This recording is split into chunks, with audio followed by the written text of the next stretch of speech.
Welcome to the Sermon Notes Podcast, where we dive deeper into the topics of our weekly sermons. I'm your host, Jay Strother, and today we're joined by a special guest, Elizabeth Cochran. Elizabeth serves as the foster and adoption director here at Brentwood Baptist, where she brings a welcome structure to this rapidly expanding ministry. This topic's near and dear to my heart for so many reasons, so I'm especially excited about today's episode. But before we explore today's topic, I'd like to encourage you to like and subscribe to our podcast. Well, welcome, Elizabeth. Thank you. Yeah, and welcome to the team. Relatively new as a staff member. That's right. I started in May. Yeah. Excited to be here. Yeah. Is it like drinking from a fire hose? It's a little bit like that, but it's been really good too. Yeah, well, we're excited that you're here. Well, first of all, let's not assume that people know kind of the genesis of this. Our church has been involved with foster and adoption ministry really since its very beginning. That's in right. The founding of our church in the basement of the Tennessee Baptist Children's Home.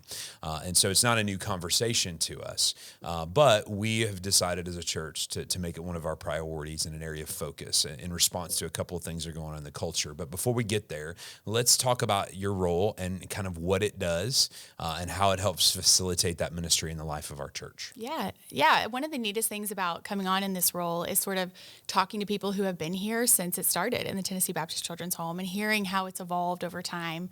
Like you said, it's always been part of the heartbeat of Brentwood Baptist. And so it's been neat to see how that's changed over the years and then to see where we are now, where we've really taken it under our wing and made it a big priority. So the foster and adoption ministry really exists for a multiple reasons. Number one, just to fulfill the calling that we are all called to care for the orphans, like James 1:27 says.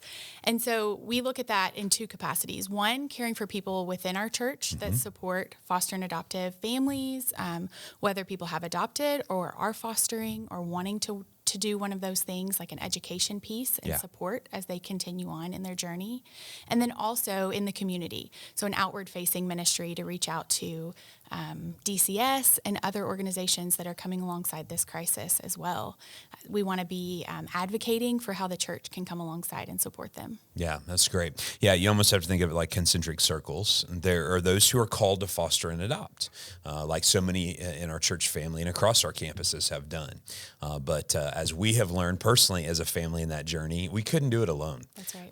And so the idea of being able to align groups, and we'll talk about this some more as well, but we call them RAP teams to come around those foster and adoptive families is so crucial. And we felt that because people knew our story, serving in ministry. But there's a lot of families in our church family who need that kind of support. And so there's that aspect. And then, like you said as well, I love that we're finding ways to build bridges in the community. And so let's talk about some of those needs in the community for just a moment. What's the current situation specifically with the Department of Children's Services in Middle Tennessee? I think last year it was really some news articles came out. Pastor Mike addressed it from the platform, and so that's when it really began to grab people's attention. Let's talk about what's taking place in our state right now just a little bit. Yeah, I think just what's happening is the church is becoming keenly aware that the state is not meant to care for the children that are in foster care. That's good. I think that currently, right now, there's over 9,000 kids in foster care in the state of Tennessee. The DCS staff turnover rate is increasing drastically. There's about a 50% annual turnover rate, which just creates a ton of instability in the foster care system. Kids not only are being taken from their homes, but the one person that's caring about them, their caseworker, is turning over so quickly. They don't have support. They're overwhelmed. So I think the church is awakening to the idea that we really are equipped and called to come in and walk alongside these caseworkers to be able to help with the needs that they have. Yeah, one of the things we've heard repeatedly from the state workers themselves is that the state makes a terrible parent. That's right. It's not what God designed the government to do. Unfortunately, the government's had to step in because of a lot of the other crises in our culture right now. The opioid epidemic, of course, is leading to a lot of these kids being removed from homes. The fatherlessness crisis, where there's a lot of single, mothers, and in some cases even single fathers, but they can't care sufficiently for their children. Right. And so what's been incredible about the moment that we're in is that the current governor and his administration, under their faith-based initiatives office, has said, hey, we want the church's support. We want the church's help. I can remember very few times in my lifetime growing up up, in which you've had a government office saying, hey, we're seeking partnership here. And so last week, we actually got to host an event in which we got to connect with the nonprofits, other churches, and the governor's office around this issue. Tell us a little bit about that. Yeah, what an exciting opportunity for the church. It was. And really, I think it's such a good opportunity for us to say to the state, we want to be a part of solving this problem. Yeah. We want to step up. I think it's hard in that community to feel like they're failing and to see that they're not doing a good job. Mm-hmm. And what a perfect group of people to come together and be grace-filled and compassionate towards them and see them as people too, see the workers, see the staff, see the administration, and say, we are equipped and we are ready to come alongside and help in this issue. So when you call on us, we're going to be there. Yeah, it was neat. The First Lady herself, Governor Lee's wife, was here to be able to speak into that as well. And so that high level of support, but combined with grassroots. That's right. And that's what I love, is because I think there are different nonprofits and churches that have figured things out, but when we collaborate and we come together, we're better together than we are apart. And so it was neat to get to watch that take place. And so one of the things that I think our church is uniquely positioned to is to continue to respond to that crisis. So let's talk for a moment about some of the ways that we have found. First of all, we talked about internally to come around our families. Let's talk about RAP for a minute and why that's so important. Yeah, we personally, my family fostered several years ago, and one of the things that helped us continue on in the journey was to have our community group just organically wrap around us. Yeah. It's a very simple way, meeting very basic needs like bringing dinners or some childcare opportunities or just taking a few extra kids to the park one day, cutting grass, very easy things that can help sustain a family that not only is doing the day-to-day parenting activities, but is also taking kids to therapy sometimes or court appointments or meeting with their DCS worker. So they have all these other extra things added on top of just their typical parenting. And so we want to give families an opportunity to be just that, be families, allow these foster parents to really care for the kids that are within their home, underneath their roof, and free them up. Free their schedule up to be able to do that. Yeah. So these RAP teams, right, stands for words of encouragement. That's right. Which means more than you think it does. When people say, "Hey, we see what's happening," and we, notes and cards and just scripture promises reminding us of those things. That's important. R is respite care, which you mentioned. So a lot of these folks can be trained, to be babysitters for free. Mm-hmm.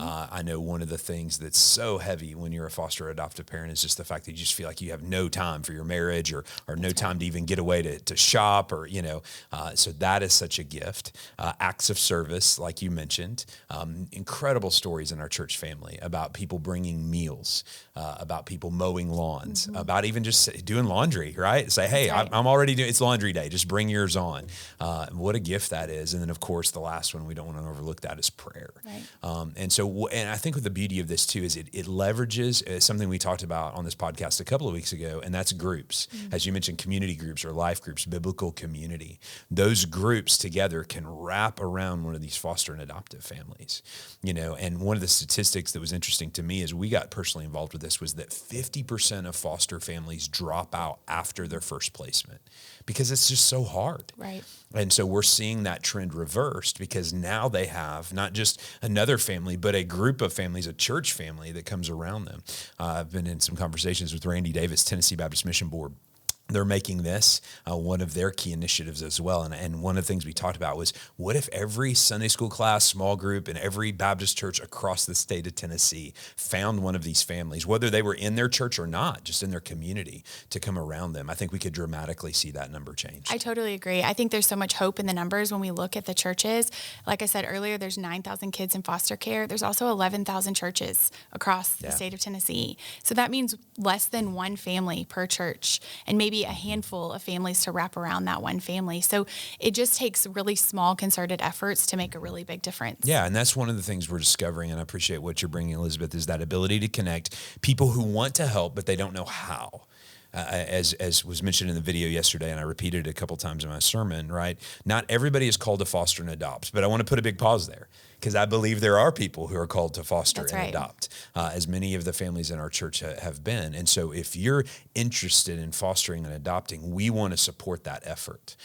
There's training available, there's scholarships available, there are on-ramps into being involved in that world, and we want to help with that. Yeah. But for these people who are like, man, I'm just not at a stage of life where we can foster and adopt, but everybody's called to do something. That James 1:27 piece, how do we support the widow and the orphan?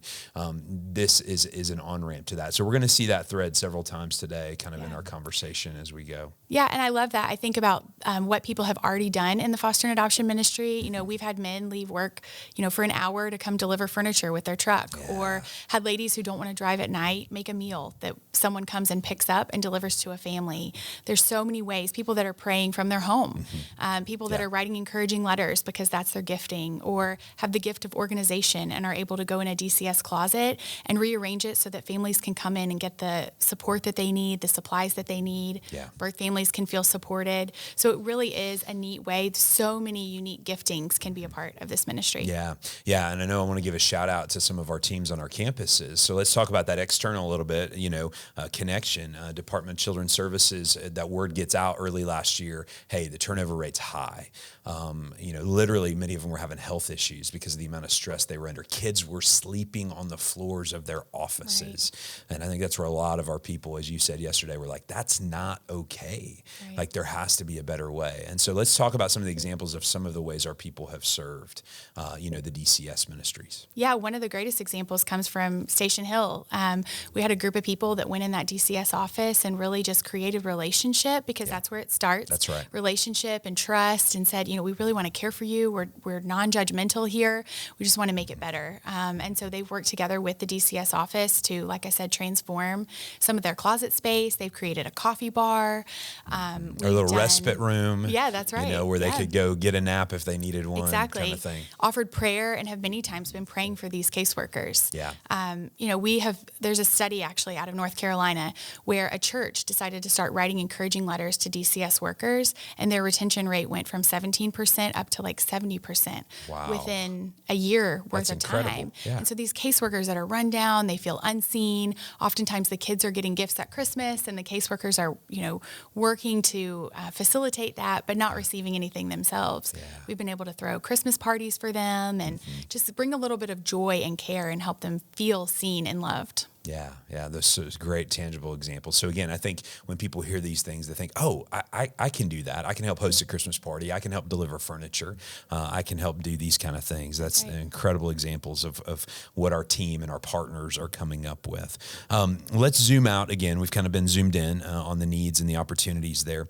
Let's talk about our gospel responsibility, like why we believe that this is a gospel issue. You've already referenced James 1:27, which, James is one of those little letters that hits you right between the eyes, because he just says true religion looks like this. It's to care for the orphans and the widows. And I think there's a reason why, as I mentioned several times from the pulpit in recent days, adoption is a visible picture of the gospel, that we were all spiritually orphaned. We were all homeless, but God not only legally justified us through the blood of Christ, but he also brought us into his family as sons and daughters. And I think a lot of people don't realize that. Right. And so when we see these pictures of adoption and fostering, when we see kids loved and cared for well, when we see families supported, we know the church and the home are the two conduits of the gospel. And so we want to support those in every way that we can. And so you have these little mini redemption stories that are all over the place. And so as we develop this ministry, we feel like it's an imperative that we're a part of this, because this is one of the ways that the world sees Jesus. And so let's talk about that for a moment. How have you seen some of the lives impacted, by this ministry already in your tenure and your time here? Yeah, I think you're exactly right. I mean, one of the things that we find is that in our brokenness, God comes to us. And there's no denying that this world is broken, that this specific community is brokenness, and that's what we're walking into. And so just to follow that example of Christ and lean into that brokenness and be able to say, this is messy, but we're going to show up. We're going to stand behind you. One of the ways that we've seen that really clearly within the last year, when kids were sleeping on floors, DCS decided to create this really last-minute space for kids to be able to go and stay while they're waiting for a long-term foster home. And so this was supposed to be a short stint for these kiddos, and we're finding that they're staying for longer and longer. They're using DCS resources who are really not equipped to be an overnight facility for these kids, and these workers are run down. They're tired. The kids don't feel that this is a homey environment for them to be in. And so we've been able to go in, actually this year, speaking of anyone being involved, our kids at VBS were able to raise $25,000 to help refresh some of these DCS spaces. And we did that. We had families come out. We unpacked boxes and put up furniture and added games and really created a more inviting space, not only for the kids, but for the workers too, because this is where they're spending the majority of their time during the day. And at the end of that day, one of the workers came up to me and said, we have never seen a church care like this. Wow. And just to hear, we were doing it for the kids. We want them to we want them to feel loved and seen, but these workers feel loved and seen too. And I think for far too long, they felt like the responsibility is on them to solve these problems. Yeah, it's crushing. I think of the passage where Jesus says, "Come to me, all you who are weary and burdened, and I will give you rest." That's exactly And when right. you feel like you're in a situation, man, there's no rest, there's no easy answers. To have someone come alongside of you in that moment to uphold you and support you, and to do tangible things to show that you care, is such a gospel witness. Yeah. In so many ways, and opens those doors to gospel conversations. Like, why are you here? Why are you doing this? Well, we care because Jesus first loved us, and so this is one of the ways we can show the overflow of that love. Yeah, and I think getting upstream with a lot of this, we're dealing with a lot of kids that are in foster care, but it's really important that in this cycle, we figure out how we can get upstream, how we can keep kids out of foster care. Yeah. One of our wrap teams actually wraps around a dad who is attempting to immigrate into the United States. He doesn't speak English super well. He is very educated, but isn't able to get a really good job here as he's waiting for all of his paperwork to transfer over. Sure. And so we've had people come and babysit his kids so he can work long hours and just continue to show up and support him. And he's asking some of those questions, why are people doing this? Why is the church coming alongside of us? And it's just really neat to be able to say, we want to walk alongside you. We see you and we care, and we're not judging again, but we just want to be right there to be your support. Yeah, that's awesome. And that's such an important metaphor. And if people aren't familiar with it, there's kind of these stages of issues that you deal with these complex societal issues. Downstream these are the people already affected, already impacted, and you're trying to pull people out, right, when they're already downstream. It's really hard. Midstream is kind of the strategies and things where we work with other partners to employ this. But getting upstream, being proactive, is so important. And so that's what we're learning as a church and coming together with these other ministries. The more we can get upstream of these issues, as you said, the more we can keep families together. Lord willing, we can support those homes. But when things get downstream, we also have the resources to be able to support people there. I love, my predecessor, Mike Glenn, would say, these are some of the messiest, thorniest problems in culture. And most of our world just is like, hands off. Like, we don't know what to do with it. Just let the government deal with it. And we all go on about our lives as if they don't exist. But when the church runs to those issues, when the church says, nope, it's messy, but we're going to get involved, like we're going to find a way. I think, because we know we have the resources of the gospel. We know we have the power of the Holy Spirit with us. It's so impactful because the rest of the world watches that and says, why would you do that? As you said. So what a great story. Thank you for sharing those. I didn't even know all those stories. It's amazing. So let's talk about this some more, this connection that we can have with everybody being involved. We introduced something yesterday that was pretty new, and we saw a pretty amazing response to it called Care Portal. That's right. So tell us what Care Portal is and that kind of how it works again and how people can sign up. Yeah, Care Portal is an organization that helps to unite the church with the needs in the community. So it's a simple portal that you can sign up for, and you'll get text alerts as caseworkers are able to post needs that foster or even biological families that are at risk for having their kids put in foster care might have. So we've seen things like this mama wants to bring her kids home, but she doesn't have beds for them. And that financial burden on her is really great, oftentimes preventing her from bringing her kids home. Yeah. So we can connect the resources with the church, someone who might have beds in their garage or wants to just fund the purchase of beds on Amazon, and we can get those things to them. So it's a really good way to help us know what those needs are. Oftentimes with such anonymity in the foster care world, it's hard for us to know what the needs are. And like you said, get upstream on solving some of those problems. Yeah. And so this is just a good way to connect people. It can be anything from adding more clothing to a clothing closet, or giving groceries to a family that's trying to get by. Or we also made a connection recently this year with a kiddo who had special needs, and his foster family took him in, but really needed some more resources to be able to support him well. Yeah. And so we were able to actually work with Embrace, our special needs ministry, and find out what resources would be really good for him, and then deliver those to the family. And the really neat part is the faith community comes together. It's not one church. Yeah. Multiple churches are able to go and grab those needs once they're met, deliver them to the family that lives local to the church, and create relationship. Yeah, that's incredible. Yeah, because I think so often people say, well, I want to help, but I don't know how. Or, there's all this red tape or bureaucracy I have to go through. Care Portal is an example of, we often talk about, we bemoan technology and the problems it creates. But this is one example of where it really helps. Because, again, the worker or whoever's able to post the need, you get an alert, here's the need. If you can meet the need, you sign up and then, work out the details on how to deliver the items. And again, that happens in partnership. And so even the church is strengthened as we serve. And that's what we talk about a lot. Relationships aren't just formed, they're forged as we get to do community service, and we get to serve one another and serve those who are vulnerable and in need. So I love that. So to sign up for Care Portal, they need to do what? So to sign up for Care Portal, you can just text CARE to 623-623. Yeah. You'll be automatically given a link in that text string, and then you can just click the link. It takes about 30 seconds to sign up, and then you will be registered to get the alerts as they're posted. That's great. Could not be any easier than that. That's right. As far as facilitating that. I love that. And I think we had over 200 people yesterday sign up. About 10%. So, that's awesome. Yeah, that's a great start to our journey working with Care Portal. And so I love that, again, a resource we didn't know about until relatively recently, and now we're able to facilitate and be able to use that as well. And we're already seeing people meet those needs as well. So not only are people signing up, but they're being engaged. They're seeing how they, might have something that's been lying around their house that they can get rid of, or they might have extra resources that they can then go fund those needs. So it's really neat to see it in action. That's incredible. That's incredible. So as we get ready to land the plane here, how do you really feel like we've seen God work, and what are you anticipating as we look to the future? As again, you're still in year one in this role, but it's quickly gathering momentum. What are we excited about to see God do in the future? Yeah, there's so many things. It's been such a joy to be in this role and kind of see the behind the scenes.